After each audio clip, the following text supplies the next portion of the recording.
Halo teman-teman, kembali lagi sama aku Kak Prima. Pastinya udah tahu dong kita mau belajar apa hari ini. Ya bener banget, hari ini kita akan belajar IPA. Dan untuk pertemuan kali ini adalah pertemuan yang terakhir sebelum kalian UAS. Dan sekarang kita hanya akan mereview materi yang dari awal sampai terakhir kemarin, perubahan cuaca. Oke, sekarang kita langsung ke materi pertama. Materi pertama kira-kira masih ingat nggak tentang apa? Bentar ya. Aku share dulu PPT-nya. Materi yang pertama itu tentang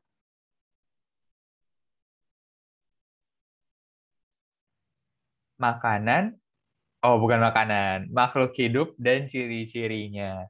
Nah, masih ingat nggak apa definisi dari makhluk hidup? Nah, definisi dari makhluk hidup itu adalah organisme yang dapat mempertahankan dirinya dari berbagai perubahan dan dapat berkembang biak untuk melestarikan jenisnya. Ingat-ingat lagi ya, dibuka catatannya ya. Ini contohnya ada bakteri. Bakteri juga makhluk hidup ya teman-teman. Habis itu ada manusia, ada hewan, dan ada tumbuhan. Ini kalian pasti bisa lah ya. Oke, kita sekarang belajar ciri-ciri makhluk hidup. Masih ingat nggak? Ada 5 ciri-ciri makhluk hidup. Yang pertama bergerak. Ada yang bergerak secara aktif dan juga bergerak secara pasif. Gerak secara aktif artinya apa? Berpindah tempat. Kalau bergerak secara pasif, dia diam saja tapi tetap menggerakkan tubuhnya gitu. Contohnya pada tanaman, itu tanaman yang bergerak pasif. Ingat lagi ciri-ciri makhluk hidup adalah makan dan minum. Tujuannya apa, Kak? Tujuannya supaya mendapatkan energi. Terus, tumbuh dan berkembang biak. Kalian boleh mempelajari lagi apa itu tumbuh dan apa itu berkembang biak lebih dalam lagi. Jadi tumbuh itu artinya bertambahnya massa dan volume tubuh. Jadi kalian tambah tinggi, kalian tambah besar gitu ya. Kalau berkembang biak adalah kemampuan untuk memperbanyak keturunan dari makhluk hidup itu sendiri. Contohnya ada ibu kucing sama ayah kucing yang menikah, kawin gitu, dan melahirkan anak-anak ibunya gitu. Itu ciri dari makhluk hidup yaitu berkembang biak. Terus ingat lagi, bernafas. Kita bernafas loh sekarang teman-teman ya. Walaupun tidak tidak disadari itu adalah contoh dari ciri-ciri makhluk hidup. Dan peka terhadap rangsangan. Peka terhadap rangsangan, nama lainnya apa teman-teman? Coba besok aku mau tanya pas pertemuan aku mau nanya apa nama lain dari peka terhadap rangsangan. Masih ingat nggak ya kira-kira? Nah, ingat lagi peka terhadap rangsangan itu contohnya daun putri malu. Kalau disenggol dia langsung menutup, menguncup gitu. Oke, setelah dari ciri-ciri makhluk hidup, ada makhluk tak hidup. Makhluk tak hidup itu apa, Kak? Makhluk tak hidup itu adalah benda nih. Benda di sekitar kita aja, atau barang yang tidak dapat bergerak sendiri dan tidak dapat bernafas. Maka kita menyebutnya sebagai benda mati. Kursi, meja, apalagi baju, itu semua adalah makhluk tak hidup ya teman-teman. Rumah kita pun juga sebut makhluk tak hidup. Atau benda mati ya. Nah, berdasarkan wujud benda dan sifatnya, ada benda padat, contohnya adalah kayu dan batu. Sifatnya apakah? Sifatnya memiliki bentuk dan ukuran yang tetap. Terus benda cair, contohnya air dan minyak. Ingat ya, bentuknya berubah-ubah mengikuti wadahnya. Kalian lihat aja air di gelas. Kalau kalian pindahkan ke mangkok, airnya berubah mengikuti bentuk mangkok gitu. Tapi ukurannya tetap dan mengalir dari tempat tinggi ke tempat rendah. Misalnya kalian mungkin pernah melihat air terjun. Air terjun itu kan dari tempat tinggi ke tempat rendah, mengalir dari tempat tinggi ke tempat rendah gitu ya. Atau sederhananya kalian tuangin air aja, nanti air itu akan bergerak ke tempat yang lebih rendah gitu, dan menekan ke segala arah. Nah, kalau benda gas, contohnya adalah asap dan oksigen. Bentuk dan ukurannya berubah mengikuti wadahnya. Jadi kalau dari balon 1 ke balon 2, ya setelah dipindahkan akan mengikuti ke bentuk balon 2 gitu. Dan memenuhi ruangan. Jadi di sekitar ruangan kita ini ada gas namanya oksigen yang membuat agar kita bisa bernafas gitu ya teman-teman. Nah, sebenarnya masih banyak contoh-contoh dari benda. benda-benda gitu ya. Itu aku skip dulu, dan sekarang kita justru akan belajar mengenai 3R. Masih ingat kan 3R ini digunakan untuk dalam rangka menjaga lingkungan dan mengurangi sampah. Caranya gimana? R yang pertama adalah reduce. Dihafal ya teman-teman. Reduce atau mengurangi. Artinya kita mengurangi penggunaan sampah tersebut. Contohnya, kita mengurangi penggunaan plastik dalam berbelanja. Kita menggantinya dengan kantong belanja, kantong tas, tas belanja gitu ya. Terus reuse atau menggunakan kembali. Reuse atau menggunakan kembali misalnya kalian beli, aku punya ini, aku punya botol aqua. Kayak ada botol aqua nih, botol aqua udah kosong misal. Nah, itu kalian isi lagi dengan air minum supaya tidak sekali pakai dan terbuang begitu saja. Dan recycle yang terakhir, atau mendaur ulang. Jadi dari botol bekas tadi, kalian bisa jadiin pot, bisa jadiin hiasan di rumah, supaya ada nilai gunanya kembali, gitu ya teman-teman. Oke, ingat kalau ada yang bingung, ditulis dulu pertanyaannya, nanti pas pertemuan ditanyain ya. Gitu. Sekarang kita beralih ke materi kedua, yaitu makanan bergizi. Makanan bergizi itu ada apa aja sih, Kak? Masih ingat? Pasti yang pertama ada karbohidrat. Karbohidrat ini sebagai sumber energi utama tubuh untuk memenuhi kebutuhan kalori tubuh, membantu menjaga massa otot, membantu pertumbuhan agar tidak terhambat, dan memperlancar pencernaan. Kalian lihat, fungsi utamanya itu sebagai sumber energi tubuh. Misalnya kalian nggak makan nasi, atau kalian pas bulan puasa, lagi ikut puasa gitu. Kalian kadang kalau nggak makan nasi itu kan suka lemas ya. Nah, itu artinya sumber energi tubuh kalian nggak ada, karena kalian nggak makan nasi pada saat berpuasa gitu. Nah, contohnya selain nasi, ada jagung, ada gandum, ada singkong, ada ubi jalar, ada kentang, ada talas, terus kacang-kacangan juga. Nah, kebutuhannya adalah sebanyak 225 sampai 335 gram per hari.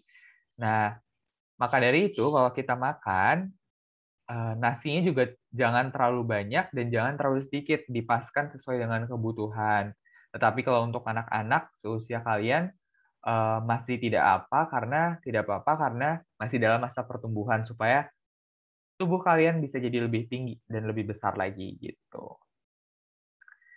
Nah, sekarang yang kedua, ada protein. Nah, protein ini fungsinya apa, Kak? Protein ini fungsi sebagai zat pembangun untuk membangun jaringan tubuh. Jadi di dalam tubuh kita ada jaringan-jaringan tertentu supaya itu terbangun. Terus untuk pertumbuhan dan pemeliharaan jaringan tubuh itu juga, pembentukan enzim, hormon, dan darah. Ini sebagai tambahan aja ya. Dan untuk pertahanan tubuh terhadap infeksi. Ini penting karena seringkali kita mudah terkena infeksi dari luar karena kita kekurangan protein gitu.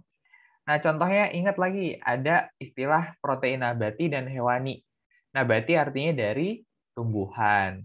Kalau hewani seperti namanya berarti dari hewan. Contoh protein nabati adalah tempe, tahu, oncom, dan serealia seperti yang dijelaskan di slide sebelumnya ya. Nah, kalau protein hewani itu ada daging hewan, ada organ dalamnya. Terus ada susu, ada telur ikan, ada kerang, ada udang, ayam, dan jenis burung lainnya. Ini kebutuhannya antara perempuan dan laki-laki cukup berbeda, teman-teman. Kalau perempuan adalah sekitar 56 sampai 59 gram per hari saja. Tapi kalau laki-laki lebih ke cuma 62 sampai 66 gram per hari aja. Itu. Oke, aku lanjut ya. Aku lanjut sekarang masuk ke lemak. Nah, lemak ini adalah sebagai sumber energi selain karbohidrat. Jadi nanti lemak ini kalian makan. Lemak itu akan disimpan di dalam tubuh kita sebagai sumber energi cadangan. Jadi misalkan kalian tadi aku bilang kalian nggak makan nasi atau nggak makan karbohidrat lainnya, lemak ini akan digunakan sebagai sumber energi, gitu ya teman-teman. Terus dia juga pelindung organ penting dalam tubuh. Misalnya jantung, jantung kita juga dilindungi oleh lemak.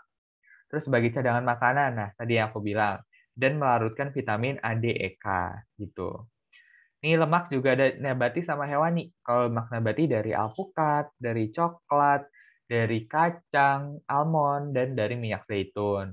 Tapi kalau lemak hewani bisa dari daging merah, contohnya ada daging sapi, kambing, daging domba, itu kan kalau kalian lihat dagingnya berwarna merah ya.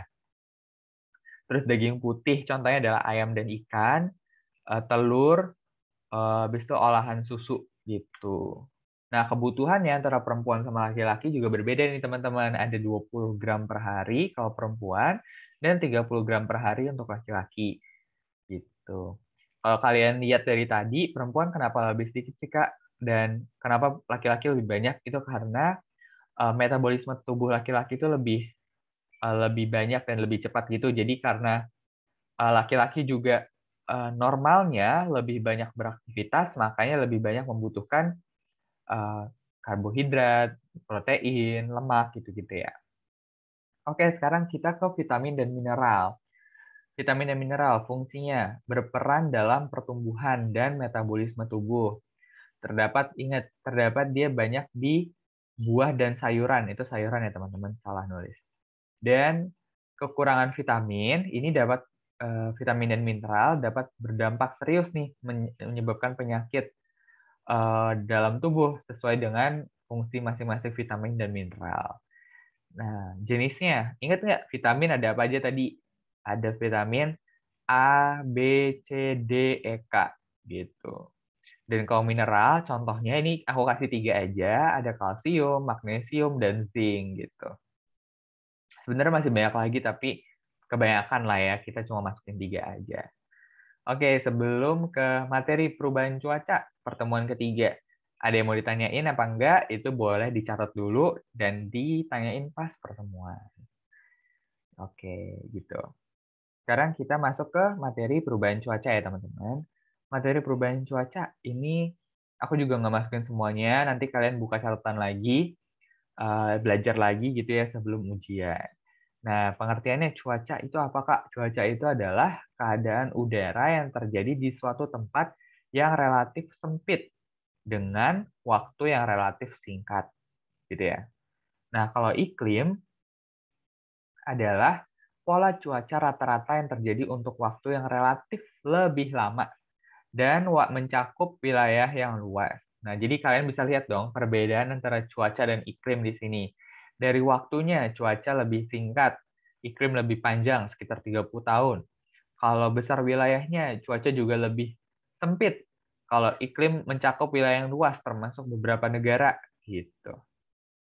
Nah, kalian ingat pasti ada istilah-istilah ini. Ada meteorologi, itu adalah ilmu yang mempelajari tentang cuaca. Kalau klimatologi, ilmu yang mempelajari tentang iklim. Nah, ini adalah ilmu-ilmu yang dipelajari oleh BMKG, yaitu Badan Meteorologi, Klimatologi, dan Geofisika. Jadi mereka mencatat dan menyelidiki cuaca. Kalau kalian sering nonton berita atau kalian di HP, misal, oh hari ini di tempat kamu misalnya akan turun hujan. Nah, itu yang meneliti adalah BMKG gitu ya, teman-teman. Jadi BMKG bisa memprediksi cuaca beberapa hari ke depan. Ada alatnya khusus gitu. Oke, sampai segitu dulu penjelasan dari aku, mereview materi dari awal sampai akhir. Kalian bisa buka catatan kalian lagi, dan besok kita akan, pada saat pertemuan, kita akan latihan soal lebih banyak lagi. Oke, makasih teman-teman. Dadah.